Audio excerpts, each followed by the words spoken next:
walking with it.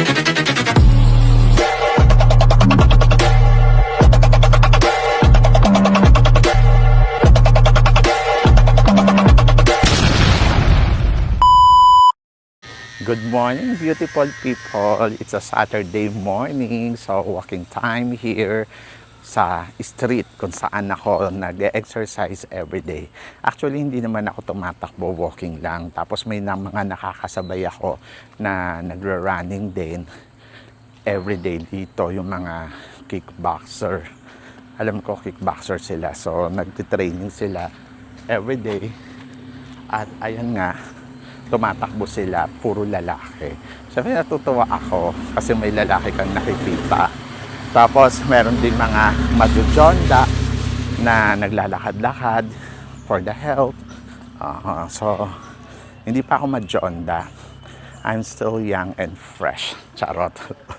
So, yun. So, walking time sa umaga para, alam mo yun, ma-exercise yung body natin. Kasi, pag nandoon ka lang sa bahay, uupo, tatayo.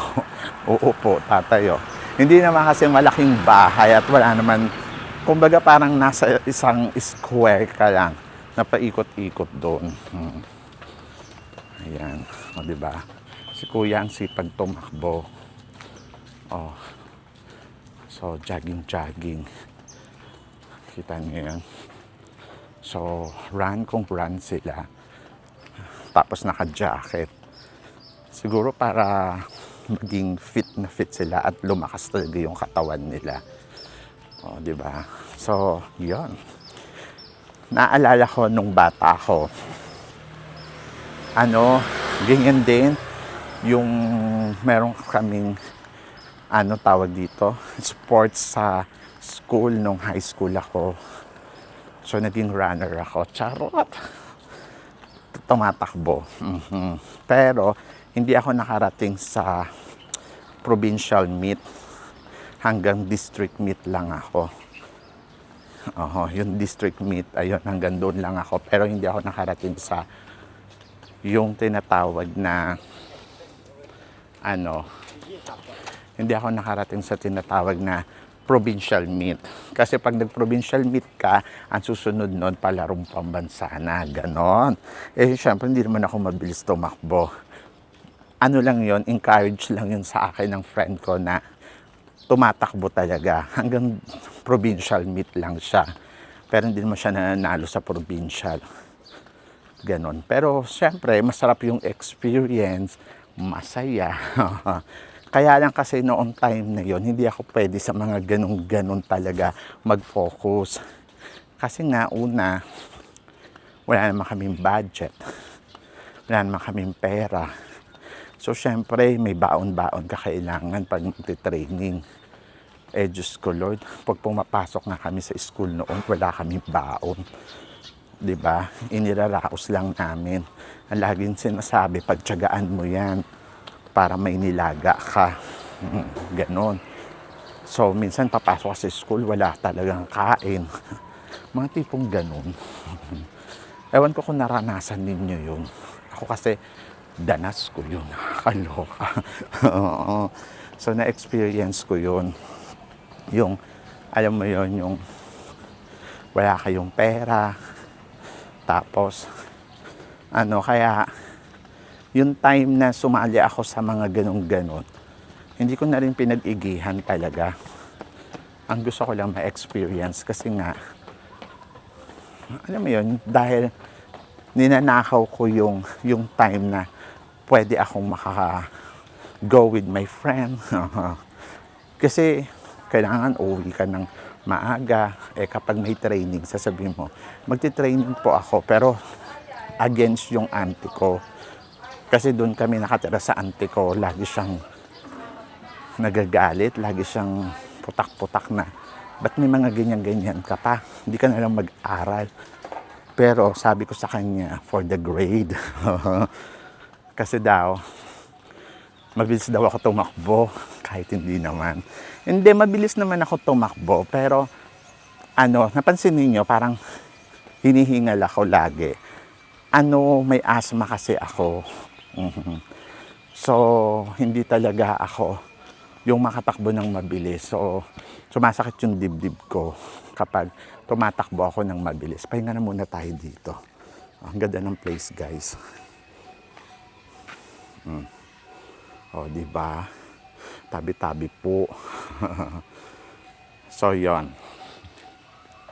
And then, hininto ko din kasi wala nga kaming pera. Kumbaga parang hindi ako pwedeng mag-focus doon. Kasi syempre may mga pupunta sa ganito po, mamamasahe, eh di wala ka namang pamasahe. Minsan sagot nung teacher, pero kasi syempre yung baon mo doon, hindi na nila sagot.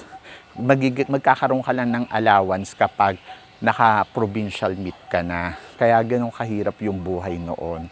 Naalala ko nga papasok ka sa school, walang almusal eh. 'Di ba?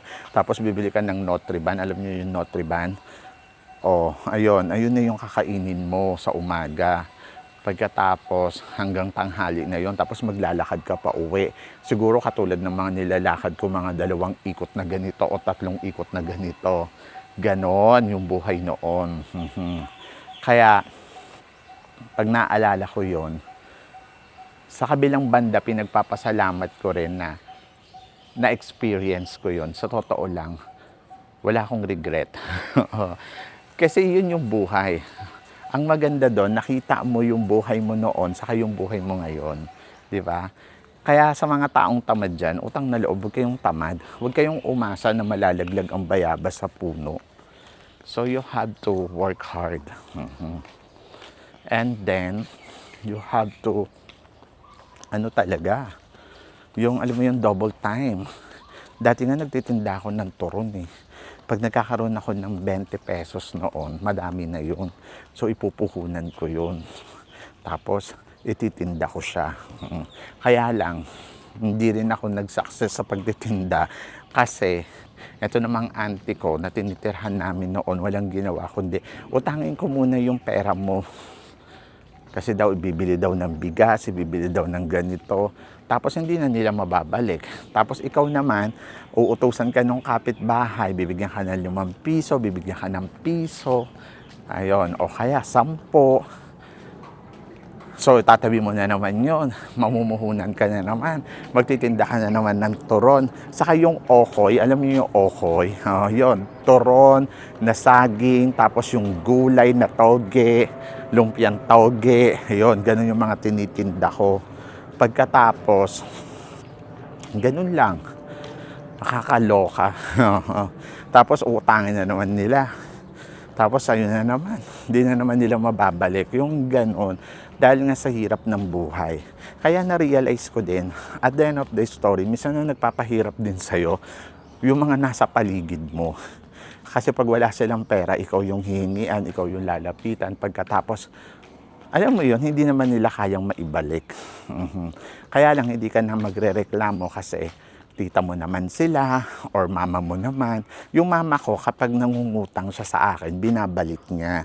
Kaya lang kasi noong time na bata kami, yung mama ko, nagtatrabaho siya, halimbawa, sa Laguna, sa Maynila siya nag-work. So, nag-i-stay siya doon. Umuuwi lang siya every weekend. So, ang nagbabantay sa amin, yung tita namin. Yung tita namin, medyo masungit at istrikta. Yung kailangan kumilos ka talaga sa loob ng bahay. But, naniniwala naman ako na mahal naman kami ng tita namin. Kasi kapag may pera naman yon, priority kang bigyan, yung alam mo yon, bibilin niya kung ano yung gusto mo. Mahal ka niya para kanyang anak. Kaya lang, masungit siya. Yung maistrikta. So, ayun, parang I consider her na second mother. Ganon. So, ayan yung mga tumatakbo. O, diba? So, I consider her na second mother. At happy naman ako na naturuan niya talaga kami ng tama. Kumbaga parang kung ano din ako ngayon dahil din sa turo din talaga ng tita ko. May attitude lang siya, mainitin yung ulo, laging nakasigaw, laging nakapalo, konting kibot, papaluin ka, yung mga ganon, yung hahampasin ka, yung ganon. Kaya takot kami. So, disiplina, parang ganon. Tapos, ano siya, maasikaso naman siya, iniintindi naman niya yung lunch namin, yung ano namin. Kaya hindi ko rin masabi na parang ano, kumbaga talagang naging nanay na namin na masungit. Pero dumating ako sa punto na gusto ko, magkakasama na lang kami ng mama ko. Lalo na yung nakita niya na ano, may pasa-pasa ako. So parang sabi niya, ano nangyari? Sabi ko, hinampas kasi ako. Pinalo kasi ako ng ano, ng kahoy. Ano yun? And then, yung mama ko nagalit. Tapos yun, kinuha na lang kami. Kaya lang yung mama ko saka yung auntie ko, talagang ano sila, yung dikit, yung parang sila yung laging magkasama. Pero, lagi naman sila nag-aaway pag magkasama sila, yung ganon. And then, alam nyo ba, sa totoo lang, nailibing sila. Kung saan nilibing yung mama ko, doon din nilagay yung auntie ko. Hanggang sa libingan, magkasama silang dalawa. Oo, yung parang lumaki silang dalawang magkasama. Tapos hanggang sa, ayun, tumanda sila. Hanggang sa namatay na lang sila. Yung auntie ko, may pagkaingitera kasi yun minsan. Oo. Pero yung mama ko naman, cool mom lang siya. Yung auntie ko, yung gusto niya, lagi siyang ipa-priority, ganon. But, mabait naman siya, in fairness. So, yung ganon. Mabait siya pagtulog, ganon. Anyway, so, yun. So, ganon lang yung buhay. Pag naaalala ko yung buhay noon, mas nakikita ko yung advantage na mas okay na ngayon. Mas nakikita ko yung difference pala, sorry. Yung difference na mas okay na ngayon, mas parang, yes, yung kumbaga parang masipag ako dahil sa experience ko before. So, yun, kaya ako masipag ngayon. Ganon. So, yun lang, chika lang tayo, kwento lang, kasi nagwo-walking nga tayo, so pampalibang. So sana naaliw kayo. Maraming salamat sa mga hindi pa nakaka-follow. Ano pang hinihintay ninyo? Follow na. So guys, sana nagustuhan ninyo ang chika natin for today. Maraming salamat. Paalam.